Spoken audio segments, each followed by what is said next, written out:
Hello students, आज हम लोग कैलॉग फंक्शन के बारे में बात करते हैं। ठीक है, देखिए जिस तरीके से प्रीवियस लेक्चर में हम लोगों ने मैलॉग फंक्शन पढ़ा था, जो क्या करता था, मेमोरी को डायनेमिकली एलोकेट करना, यानी when you dynamically allocated memory you used malloc function. ठीक है, तो इसी तरीके से कैलॉग फंक्शंस भी हम मेमोरी को डायनेमिकली एलोकेट कर लेते हैं। लेकिन कैलॉग फंक्शन जनरली मेमोरी को जब हम डायनेमिकली एलोकेट करते हैं, मेमोरी एलोकेटेड डायनेमिकली,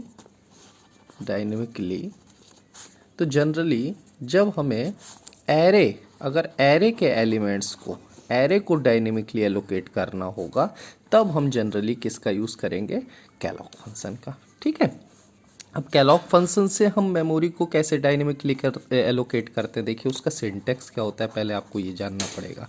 ठीक है, सिंटेक्स क्या होता है, देखिए आप लिखोगे कैलॉग, ठीक है, और इसके अंदर दो आर्गुमेंट होते हैं, जबकि मैलॉग फंक्शन के अंदर एक आर्गुमेंट होता था, इसमें दो आर्गुमेंट होते हैं। एक आर्गुमेंट होता है साइज टी प्रकार का, उसको हमने लिख दिया n, कॉमा दूसरा साइज t और उस आर्गुमेंट को मैंने लिख दिया साइज।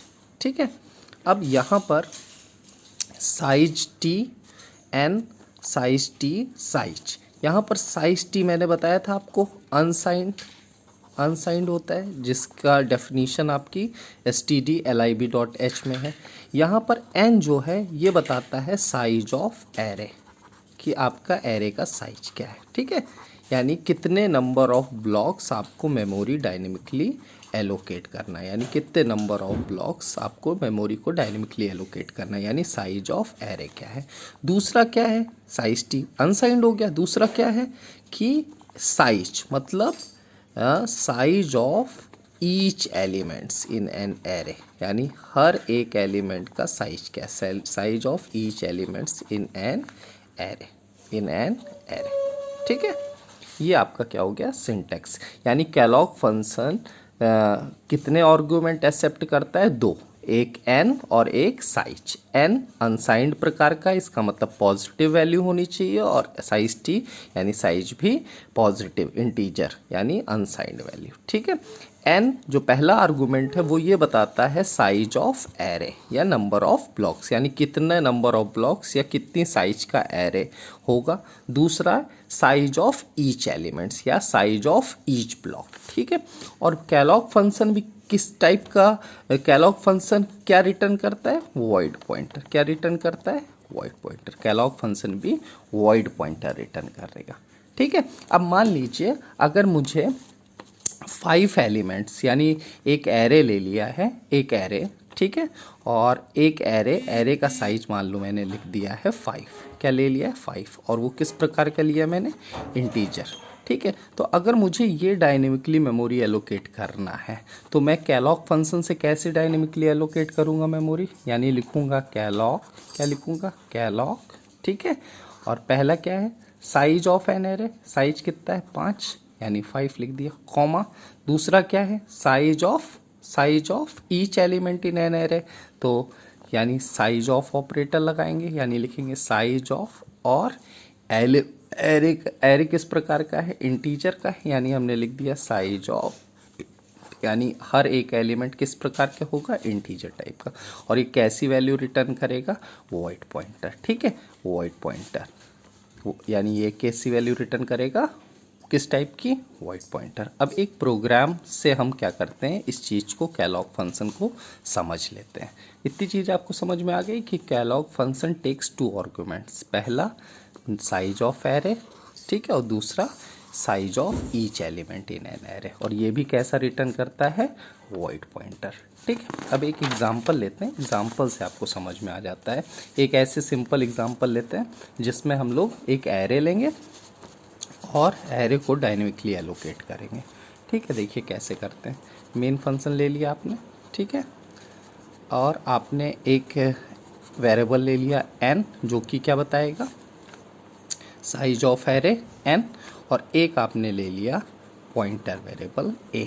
ठीक है, अब देखिए, अब हमने पहले n की वैल्यू इनपुट करानी, यानी मैंने लिख दिया printf inter inter the size of array, size of array यानी कितनी साइज का आप एरे इनपुट कराना चाहते हो। Enter the size of array, scanf लिया, scanf function percentile D comma m%n, ठीक है, n की वैल्यू इनपुट करा दी। अब n की कुछ भी वैल्यू हो सकती है। अब हम क्या करेंगे, डायनेमिकली मेमोरी एलोकेट करेंगे। तो कौन सा फंक्शन यूज़ करेंगे, हमने क्या बताया, कैलॉग। कैलॉग पहला आर्गुमेंट क्या है, n साइज ऑफ एरे, और दूसरा क्या होगा, ईच एलिमेंट का साइज यानी साइज ऑफ ऑपरेटर लगा दिया, और क्या लिख देंगे हम, इंट, इंटीजर टाइप का है ना, ठीक है। अब जैसे ही हमने ये किया तो देखिए अब हम इसको इस तरीके से भी करते चलें साथ के साथ। मान लीजिए मैंने क्या किया, एक n की वैल्यू मान लीजिए मैंने क्या इनपुट कराई, 5, यानी कितने नंबर ऑफ एलिमेंट्स होंगे, 5, ठीक है, यानी 5 एलिमेंट्स होंगे। तो कैलॉग फंक्शन ने क्या किया, कैलॉग n की वैल्यू 5 और साइज ऑफ इंट यानी 2, यानी 5 ब्लॉक आप कर दीजिए, एलोकेट कर दीजिए, यानी 1 2 3, ठीक है, 4 और 5, और हर एक ब्लॉक का साइज कितना होगा, 2 बाइट, ये 2 बाइट, ये 2 बाइट, ये 2 बाइट, ये 2 बाइट, ये 2 बाइट, ठीक है। यानी इसने क्या किया, 10 बाइट मेमोरी क्या कर दिया, 10 बाइट्स मेमोरी एलोकेट कर दिया डायनेमिकली, यानी 5 ब्लॉक यानी 5 एरे, 5 साइज का एरे, और हर एक एरे का साइज क्या है, 2 बाइट, क्योंकि इंटीजर को कर दिया, ठीक है। अब ये कैलॉग फंक्शन कैसी वैल्यू रिटर्न करता है, रिटर्न क्या करेगा, हमने क्या बताया था, रिटर्न वो एड्रेस करता है, क्या करता है, कैलॉग फंक्शन क्या रिटर्न करेगा, एड्रेस, किसका एड्रेस, यानी बेस एड्रेस, बेस एड्रेस क्या है 1000, यानी कैलॉग फंक्शन क्या रिटर्न करेगा, बेस एड्रेस, वो होगा 1000, ठीक है। उसको आपको क्या करना पड़ेगा, किसी पॉइंटर वेरिएबल में आपको क्या करना पड़ेगा, स्टोर कराना पड़ेगा। वो पॉइंटर वेरिएबल आपने क्या ले लिया है, ए, ठीक है, जो कि किस प्रकार का है, इंटीजर टाइप का है, यानी ये जैसी वैल्यू रिटर्न करेगा इसको हम कहाँ पर स्टोर कराएंगे, ए, ठीक है। लेकिन हमने बताया कि कैलॉग फंक्शन कैसी वैल्यू रिटर्न करता है, मतलब क्या रिटर्न करता है, वॉइड पॉइंटर, इसलिए जहां पर हम स्टोर करा रहे हैं, यानी ये क्या रिटर्न करेगा 1000 यहाँ पर, लेकिन किस प्रकार का होगा, void asterisk, void pointer type का, लेकिन जहां पर स्टोर करा रहे हैं, स्टोर किस में कहाँ करा रहे हैं, ए, जो कि किस प्रकार का है, इंटीजर पॉइंटर, यानी किस प्रकार का, इंटीजर पॉइंटर।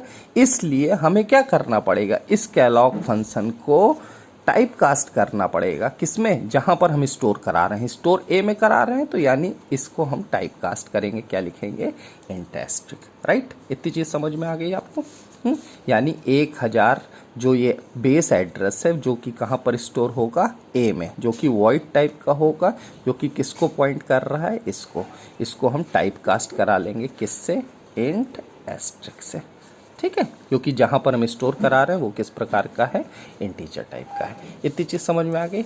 अब मैंने क्या बताया था, जैसे ही आप इसको एलोकेट करोगे डायनेमिकली, तो इसको पहले हम हीप से जाकर के चेक करेंगे कि 10 बाइट्स मेमोरी अवेलेबल है या नहीं। इसलिए हम ये चेक करेंगे इफ़ क्या ए जो ये वैल्यू रिटर्न कर रहा है कैलॉग फंक्शन, वो 10 बाइट्स वैल्यू रिटर्न कर भी रहा है, 10 बाइट्स मेमोरी एलोकेट कर भी रहा है कि नहीं।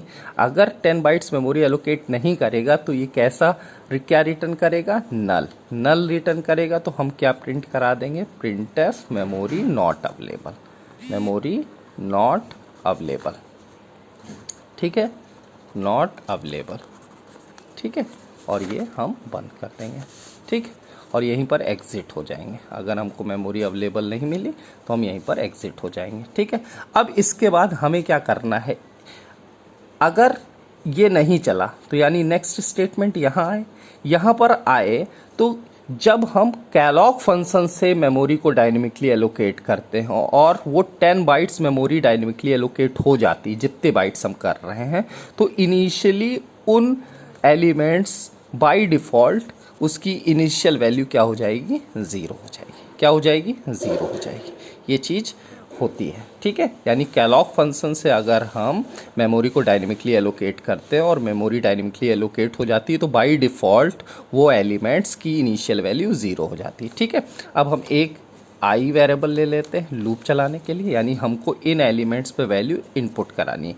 यानी हम लिखेंगे printf enter the elements of an array, enter the elements of an array, array के एलिमेंट्स आप इनपुट कीजिए। ठीक है, तो इनपुट कैसे करोगे आप देखिए, यानी फॉर लूप लगाओगे, फॉर आई इक्वल्स टू 0 से कहाँ तक, आई लेस देन एन साइज तक आई प्लस प्लस। ठीक है, और स्कैन ऑफ करोगे, स्कैन ऑफ डेसिमल वैल्यू यानी परसेंटाइल डी, और क्या हो जाएगा, हमने क्या बताया, पी प्लस सॉरी पी नहीं, ए एरे प्लस आई, यहाँ पर वैल्यू क्या हो जाएगी आपकी, इस तरीके से वैल्यू इनपुट होगी। इसका मतलब आई की वैल्यू 0 होगा तो किस कहाँ पर आप इनपुट करा दोगे, ए प्लस आई, फिर आई की वैल्यू 1 होगी तो ए प्लस आई पर आप वैल्यू इनपुट कराओगे, आई की वैल्यू 2 होगी तो ए प्लस आई की वैल्यू 3 तो ए प्लस आई, यानी आई की वैल्यू 4 तो ए प्लस आई, यानी क्या हो जाएगा, ए की वैल्यू क्या है बताइए 1000, यानी 1000 plus 0, 1000 plus 1, 1000 plus 2, 1000 plus 3, 1000 plus 4, यहाँ पर आप क्या करोगे, स्कैन ऑफ इनपुट कराओगे तो 1000 प्लस 0 क्या होगा, यानी 1000, यानी 1000 वाले एड्रेस पर वैल्यू इनपुट करा दो। तो 1000 वाले एड्रेस पर वैल्यू आप जो भी कीबोर्ड से इनपुट कराओगे, मान लो मैंने क्या इनपुट करा दी 10, तो यहाँ पर क्या वैल्यू हो गई 10। बाय डिफ़ॉल्ट तो 0 होगी, इनिशियलाइज होगी 0, लेकिन उसके बाद क्या हो जाएगी 10, जो मैं वैल्यू इनपुट कराऊंगा। ठीक है, यानी 10 हो गई। फिर आई की वैल्यू 1 होगी तो 1000 प्लस 1, यानी 1 पॉइंटर अर्थमेटिक, यानी 1 नहीं बढ़ेगा, कितना बढ़ेगा 1 क्रॉस 2, क्योंकि दो साइज बढ़ेगी ना, क्योंकि इंटीजर टाइप का मैंने बताया था ना। तो 1000 प्लस 2 यानी 1000 दो वाले एड्रेस पर, तो 1000 वाले दो वाले एड्रेस पर जो वैल्यू, 1000 वाले दो एड्रेस पर जो वैल्यू आप इनपुट कराना चाहते हो वो आप इनपुट करा दो स्कैन ऑफ फंक्शन से। इसी तरीके से 1000 प्लस 2 क्रॉस 2 यानी क्या हो जाएगा 1004, यानी 1000 वाले एड्रेस पर आप वैल्यू इनपुट करा दो। फिर 1000 प्लस 3 यानी 3 मल्टीप्लाइड बाई थ्रू यानी 6, यानी 1006 वाले एड्रेस पर जो वैल्यू आपको इनपुट कराना है वो करा दीजिए। ठीक है, फिर उसके बाद 1000 प्लस 4 यानी 4 क्रॉस 2 यानी 8, यानी 1008 वाले एड्रेस पर मैंने वैल्यू इनपुट करा दी 50, ये वैल्यू इनपुट हो गई। अब अगर इन्हीं को प्रिंट करना है तो आप किस तरह प्रिंट करोगे, फॉर लूप चलाओगे, आई बराबर 0, आई लेस देन एन, आई प्लस प्लस, कौन सा फंक्शन यूज़ करोगे, प्रिंट एफ, सिंपल सी बात है, यानी प्रिंट एफ परसेंटाइल डी, और क्या कर दोगे इनडायरेक्शन ऑपरेटर, यानी ए प्लस आई, इस एड्रेस पर जो वैल्यू है वो प्रिंट हो जाए, यानी आप क्या लगा दोगे एस्ट्रिक, सिंपल सी बात। इसका मतलब ये जब चलेगा तो यही चलेगा, 1000 प्लस 2 यानी 1000 प्लस 4 1004। ठीक है, बताइए आई की वैल्यू जब 3 होगी तो 1000 प्लस 6 1006, 1000 प्लस 8 1008। अब इसके आगे क्या लग गया है एस्ट्रिक, बताइए एस्ट्रिक लग गया है, एस्ट्रिक लग गया है, एस्ट्रिक लग गया है, नहीं समझ रहे हो, इसके आगे एस्ट्रिक लग गया है, इसके आगे एस्ट्रिक लग गया है। इसका मतलब जब आई की वैल्यू 0 होगी तो 1000 वाले एड्रेस पर जो वैल्यू है वो प्रिंट हो जाएगी, यानी 1000 वाले एड्रेस पर 10 वैल्यू प्रिंट हो गई। फिर आई की वैल्यू बढ़ेगी, यानी 1002 वाले एड्रेस पर जो वैल्यू है वो प्रिंट हो जाएगी। फिर आई की वैल्यू फिर बढ़ेगी, यानी 1006 पर, फिर 1008 पर, 1006 पर जो वैल्यू है वो, फिर 1008 पर जो वैल्यू है वो प्रिंट हो जाएगी। समझ में आ गया। तो इस तरीके से हम मेमोरी को डायनेमिकली एलोकेट कर लेते हैं, किस फंक्शन से, कैलॉग फंक्शन से। समझ में आ गया आपको, ठीक है, थैंक यू।